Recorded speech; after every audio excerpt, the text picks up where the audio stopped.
Page 37, on-the-job training. Have you ever wondered what it would be like to switch careers? Perhaps you work in an office now, but wish you could work outdoors. Or maybe you're just starting out in your work life, but you don't know what kind of job is best for you. One of the best ways to experiment with work is to try it on by doing it part-time or on a short-term basis. And one of the best ways to do that is through volunteer work.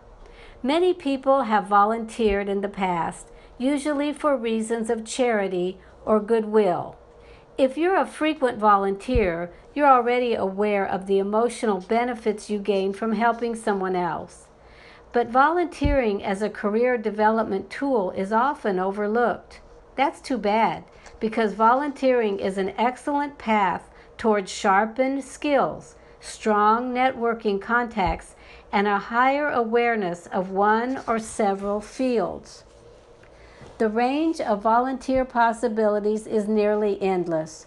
Career explorers have volunteered as carpenters, bricklayers, accountants, tax preparers, teachers, writers, designers, caretakers, coaches, even as heads of nonprofit organizations. In almost all the cases, the volunteers would not have had the credentials required to be hired for pay. Nevertheless, under supervision, their aptitudes and willingness to learn allowed them to develop their skills. In many cases, the workers later switched fields successfully. Flexible assignments. A primary advantage of using volunteer assignments to explore careers is the short commitment required. Unlike formal training programs, the volunteer usually can sign on for a specific project and leave when it's completed. Volunteer assignments usually are flexible, allowing the workers to maintain their regular jobs or school programs. They also allow the workers more responsibility more quickly than most work-for-pay situations would provide.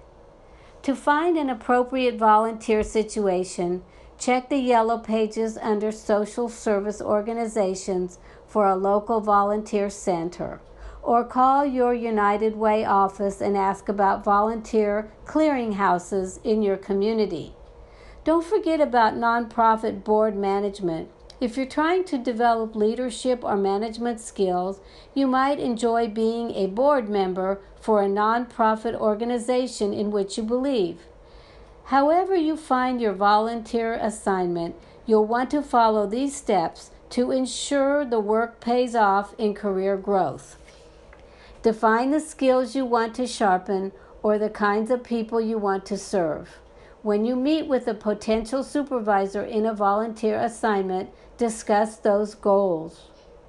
Ask about training programs and the level of responsibility you might have. If the situation seems right, sign on and have fun. At the end of the assignment, collect letters of recommendation or create a summary report of your progress to help communicate your new level of ability to a future employer.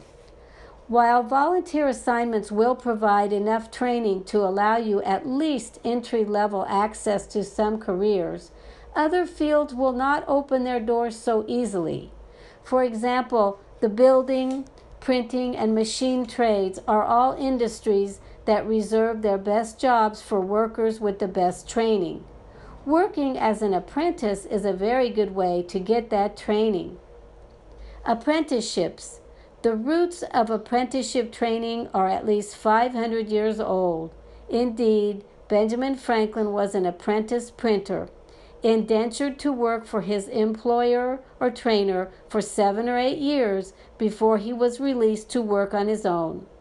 Modern apprenticeships last from 1 to 6 years and include a mixture of classroom training and hands-on work. They are established by companies or unions and follow a specified course of progress. Usually the worker is paid about half of the wages of a fully trained worker for the first year or more of the program. Wage increases of 10% occur over the next 2 or more years, followed by graduation to full journeyman wages and responsibilities. The final step in the process is to become a master craftsman, indicating you have become an expert in your field. More than 230,000 Americans currently are registered in the United States as apprentices in more than 700 crafts. New fields are added each year, and a few are dropped as the economy changes. To explore apprenticeship opportunities, ask for information from the Bureau of Apprenticeship Training in your state or at the federal level. Then tour the companies where you might apprentice and talk with the employers to compare your goals and expectations. Because of an increased need for skilled workers in the trades, this is an excellent time to consider an apprenticeship program.